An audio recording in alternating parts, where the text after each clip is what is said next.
folks. How are you? Well, good afternoon. And let me start by thanking Prime Minister Johnson for incredible hospitality and welcome that he provided for all of us at the G7. I'd like to thank Yael Lempert, who is our charge at the embassy, filling in for the ambassador and ambassador. We'll have one soon, but she did a great job supporting the entire team, and Yael is vital to keeping this UK-US partnership going and moving smoothly as it is now. We've just wrapped up what has been an extraordinary collaborative and productive meeting of the G7. Everyone at the table understood and understands both the seriousness and the challenges that we are up against and the responsibility of our proud democracies to step up and deliver for the rest of the world.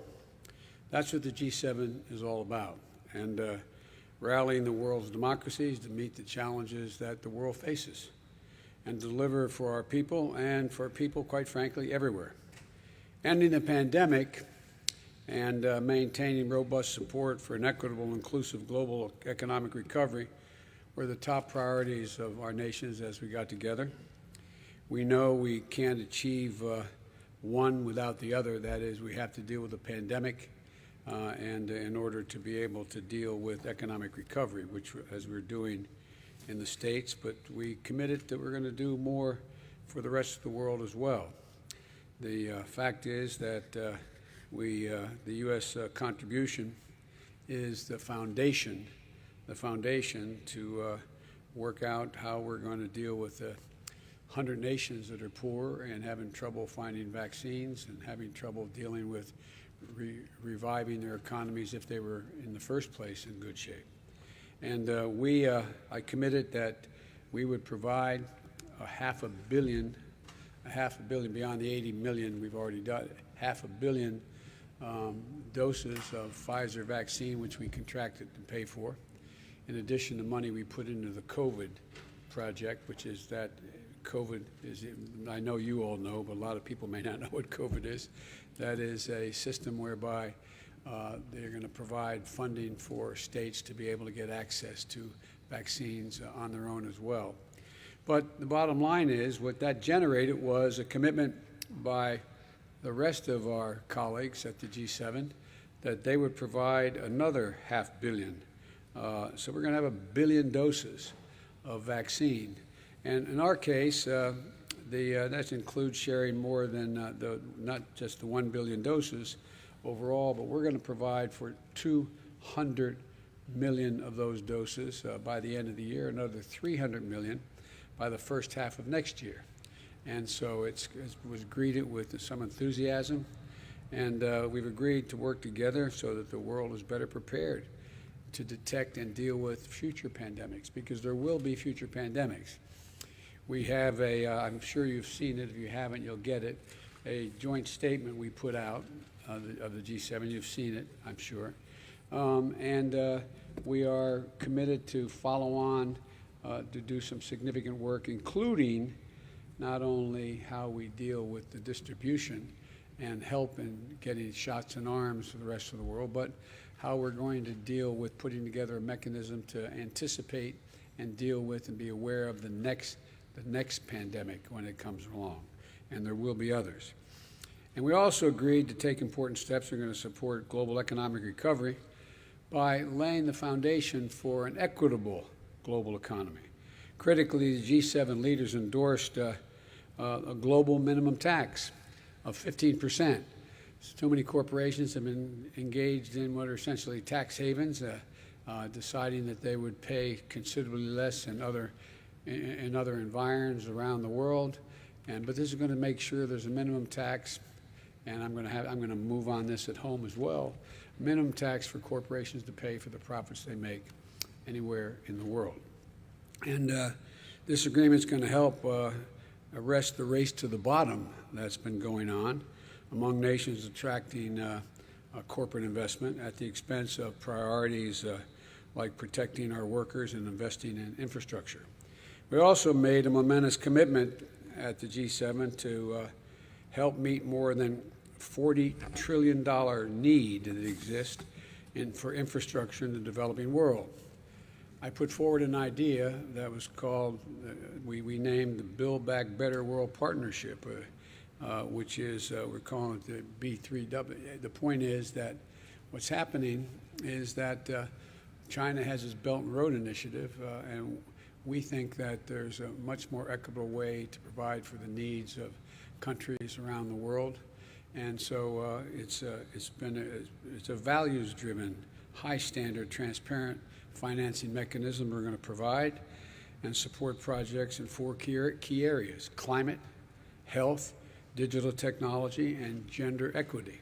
And we believe that will not only be good for the countries, but be good for the entire world and represent values that our democracies represent, and not autocratic lack of values. By harassing the full potential of those who are harassing, we're going to have to change things. That's the whole idea. But here's the deal.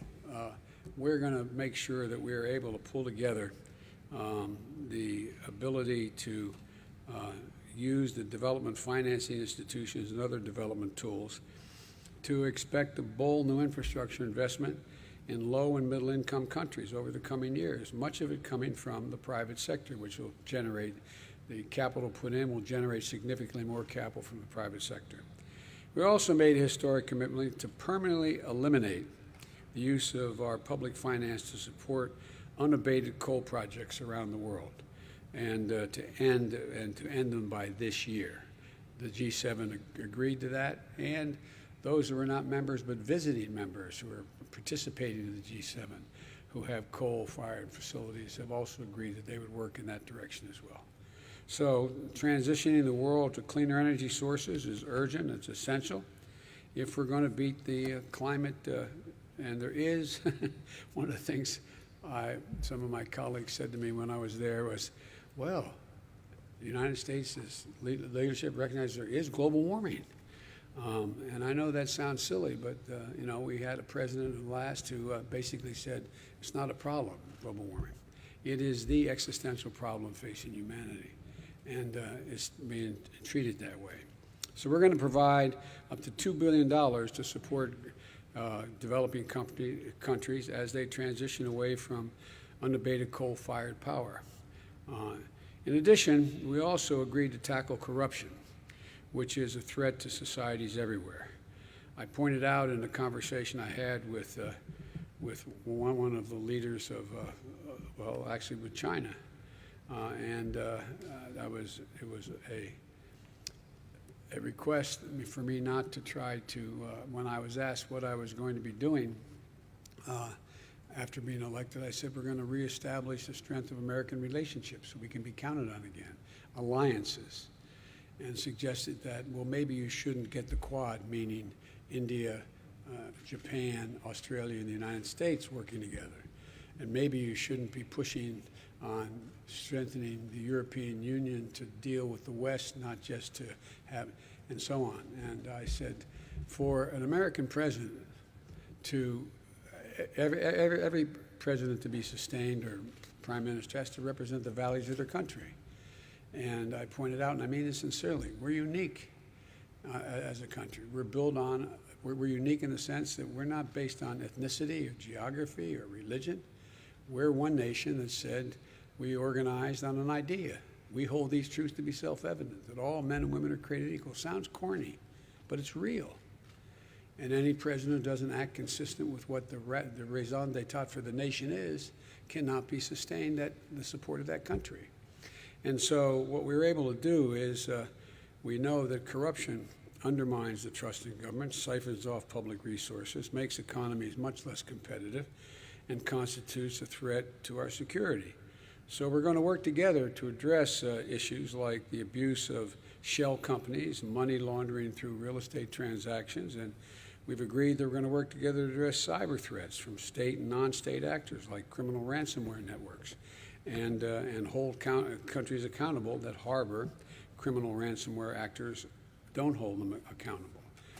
And over the past few weeks, the nations of the G7 have affirmed that democratic values that underpin everything we hope to achieve in our shared future, that we're committed to put them to work.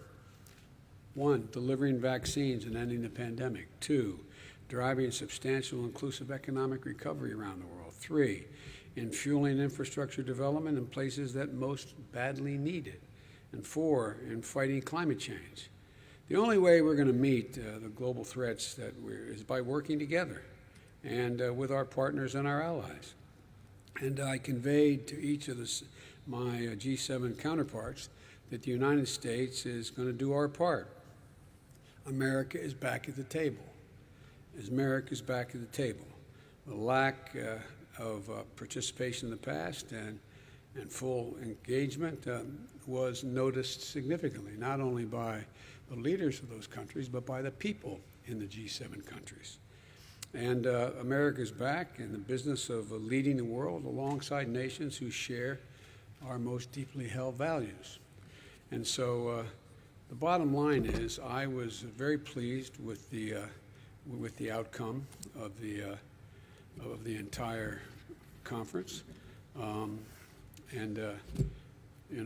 noticed there was a lot of coverage of my individual comments made by my colleagues about how we were all getting along together. But the truth of the matter is we did.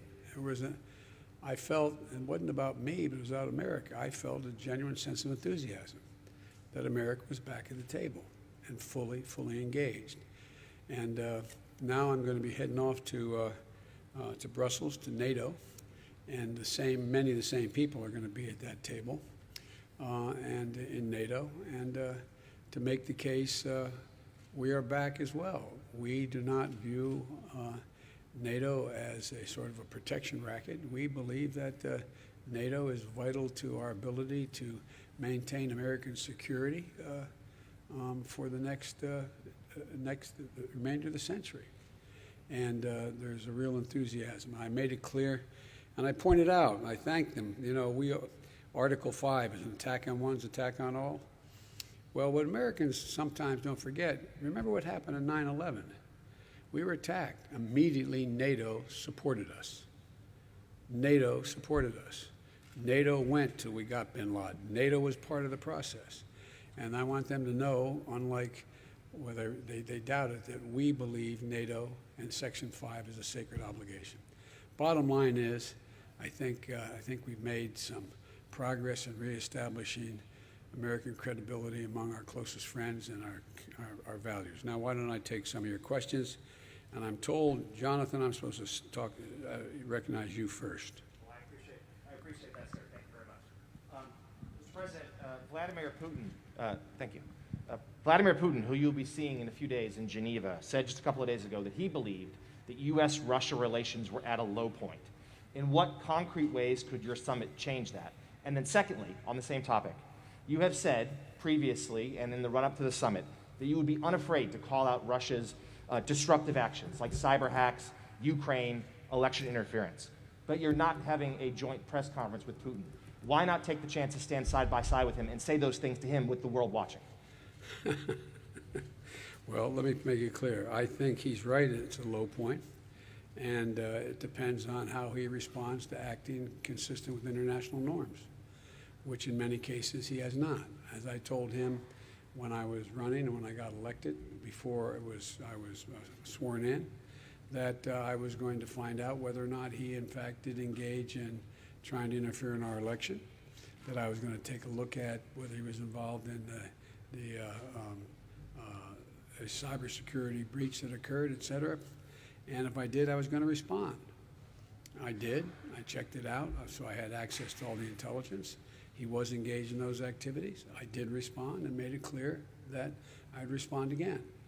With regard to, I always found, and I don't mean to suggest that the press should not know, but this is not a contest about who can do better in front of a press conference or try to embarrass each other. It's about making myself very clear what the conditions are to get a better relationship are with Russia. We're not looking for conflict. We are looking to resolve those actions which we think are inconsistent with international norms, number one. Number two, where we can work together, we may be able to do that in terms of some strategic doctrine that may be able to be worked together. We're ready to do it. And there may be other areas. There's even talk there may be the ability to work together on climate. So the bottom line is that I think the best way to deal with this is for he and I to meet, he and I to have our discussion. I know you don't doubt that I'll be very straightforward with him about our concerns. And I will make clear my view of how that meeting turned out, and he'll make clear how from his perspective, how it turned out. But I don't want to get into being diverted by did they shake hands, how far did they talk, who talked the most, and the rest. Now, he can say what he said the meeting was about, and I will say what I think the meeting was about. That's how I'm going to handle it. I'm sorry I'm going to get in trouble with staff if I don't do this the right way. Jennifer Jacobs, Bloomberg. Thank you, sir. On China, China seems to be doing exactly what it wants to do with regard to Hong Kong, with regard to Xinjiang, with the South China Sea, and many other issues, despite pressure from you and from allies. The final language in the G7 communique does have some mentions of China, which is different from past years, but I know it's not as tough as you and your team wanted it to be. We saw a draft of the communique, and it's not quite as tough. So why isn't it as tough? There isn't very much action in it. There's some calls for China to be respectful, but why isn't that communique a little bit tougher? Are you disappointed in that? And what can you do to change some of these actions by China? Well, first of all, I think as you know, last time the G7 met, there was no mention of China. But this time there is mention of China. The G7 explicitly agreed to call out human rights abuses in Xinjiang and in Hong Kong, explicitly. Two, to coordinate a common strategy to deal with China non-market policies that undermine competition. They've agreed, and that's underway now, how to do that. Three, to take serious actions against forced labor in solar, agriculture, and the garment industries, because that's where it's happening. And they've agreed we will do that. To launch what I said earlier, I really feel very strongly. I propose that we have a democratic alternative to the Belt and Road Initiative, to Build Back Better. And they've agreed to that, and that's underway as the details of that. We agreed that we put together a committee to do that and come up with that. And thirdly, that we are going to insist on high standards for a climate-friendly, transparent alternative to the Belt and Road Initiative. And but in the meantime, we're going to move forward. Look, I think it's always, let me put it this way. I know this is going to sound somewhat prosaic, but I think we're in a contest, not with China per se, but a contest with autocratic governments around the world, as to whether or not democracies can compete with them in the rapidly changing 21st century. And I think how we act and whether we pull together as democracies is going to determine whether our grandkids look back 15 years from now and say, did they step up? Are democracies as relevant and as powerful as they have been? And I walked away from the meeting with all of my colleagues believing that they are convinced that that is correct now too. Not, I shouldn't say now, not just because of me, but they believe that to be the case. And so I think you're going to see just straightforward dealing with China. And again, we're not looking, as I've told Xi Jinping myself, I'm not looking for conflict. Where we can cooperate, we'll cooperate. Where we disagree, I'm going to state it frankly, and we are going to respond to actions that are inconsistent. For example, we talked about trade. It's one thing to talk about whether or not our agriculture policy makes sense, and another thing to say, by the way, you're demanding that if I do business in your country, I've got to give you all my trade secrets and have the Chinese partner have 51% of that? No, not us.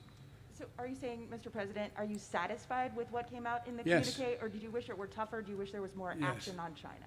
I think there's plenty of action on China, and there's always something that you can I'm sure my colleagues think there's things they think they could improve that they wanted, but I'm satisfied.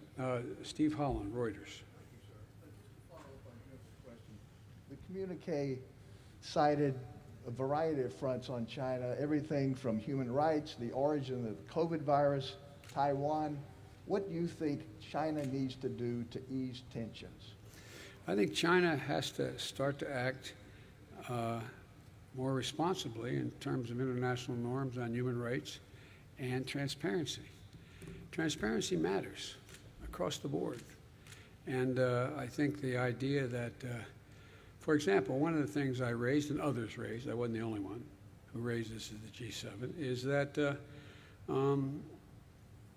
we don't know, we haven't had access to the laboratories to determine whether or not, I have not reached a conclusion because our intelligence community is not certain yet, whether or not this was a consequence of from the marketplace of a bat and interfacing with animals in the environment that caused this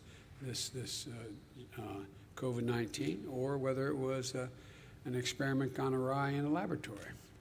It's important to know the answer to that because we have to have access, we have to build a system whereby we can know when we see another lack of transparency might produce another another pandemic. We have to have access. The world has to have access. So we're trying to figure out at the G7 whether we could put together an international basis upon which we could have a bottom line with what the transparency accounted for. And you mentioned that the argument behind the scenes that you had not mentioned China in 3 years in one of these communiques. What did you argue behind the scenes to try to bring people to the point where they got? To answer that question, there's no way to answer without sounding self-serving. Let me just say this. I just laid out what I thought was the need for us to be consistent, to protect our economies, and to see to it that other struggling economies who needed help got the help and were not held captive by other nations. But you might ask that to others. I'm not trying to be a wise guy, but And Wall Street Journal, Andrew?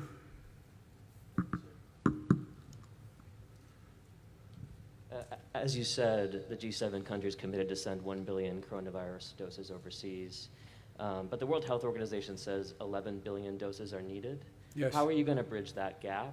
Will the U.S. commit to send additional doses overseas? And given that gap, is it actually realistic to end the pandemic by 2022? It is.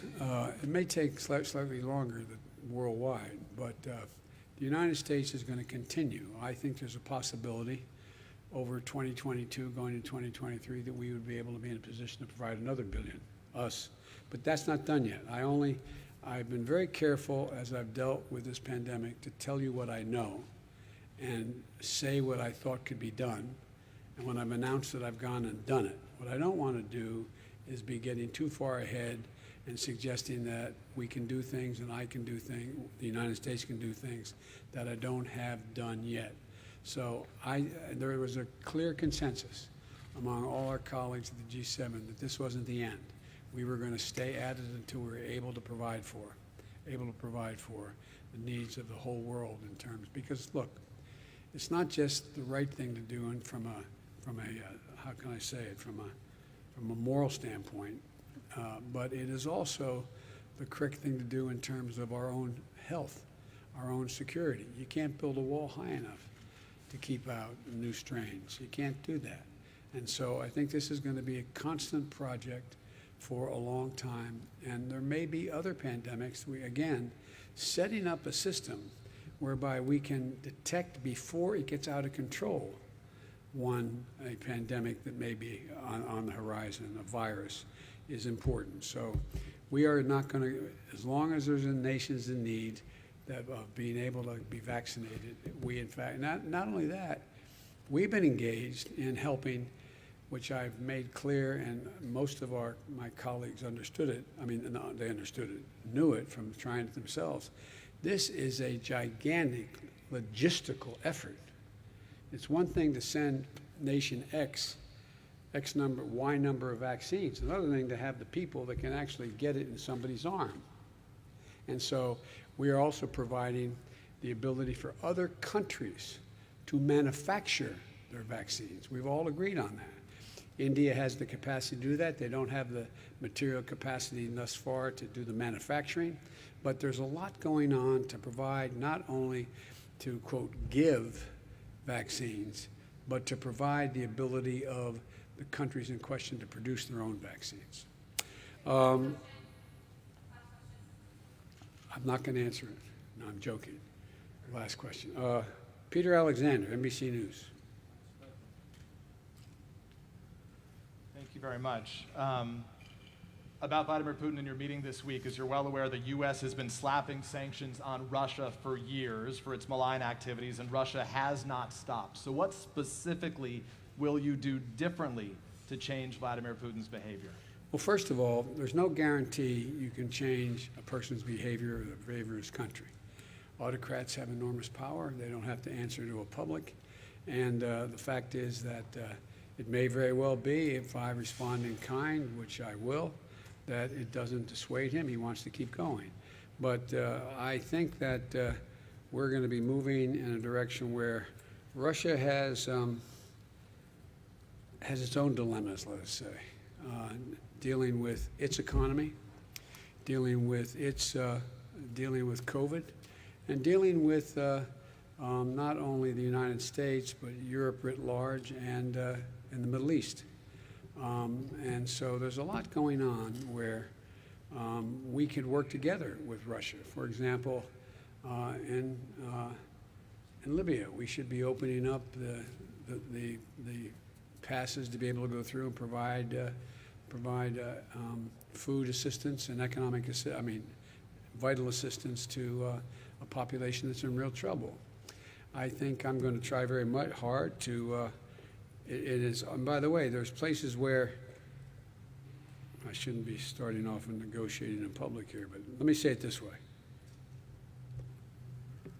Russia has engaged in activities which we believe are contrary to international norms, but they have also bitten off some real problems they're going to have trouble chewing on. And for example, the rebuilding of Syria, of Libya, they're there. And as long as they're there without the ability to bring about some order in the region, and you can't do that very well without providing for the basic economic needs of people. So I'm hopeful that we can find an accommodation where we can save the lives of people for example, in Libya, consistent with the interest of, maybe for different reasons, but reached for the same reason, the same result. I want to ask you about a comment that Vladimir Putin said today, but why do you think he hasn't changed his behavior in spite of everything the U.S. has done to this point? He's Vladimir Putin. I'm not going to get into much more than that because I've got to sit down with him, and I'll be happy to talk after that. But what he said to them, just to conclude, today he said that Russia would be ready to hand over cyber criminals to the United States if the U.S. would do the same to Russia. And an agreement came out of this meeting coming up. So are you open to that kind of a trade with Vladimir Putin? Yes, I'm open to, if there's crimes committed against Russia, that in fact and the people committing those crimes being harbored in the United States, I'm committed to holding them accountable. And I heard that. I was told as I was flying here that he said that. I think that's potentially a good sign and progress. Thank you all very, very much. Thank you.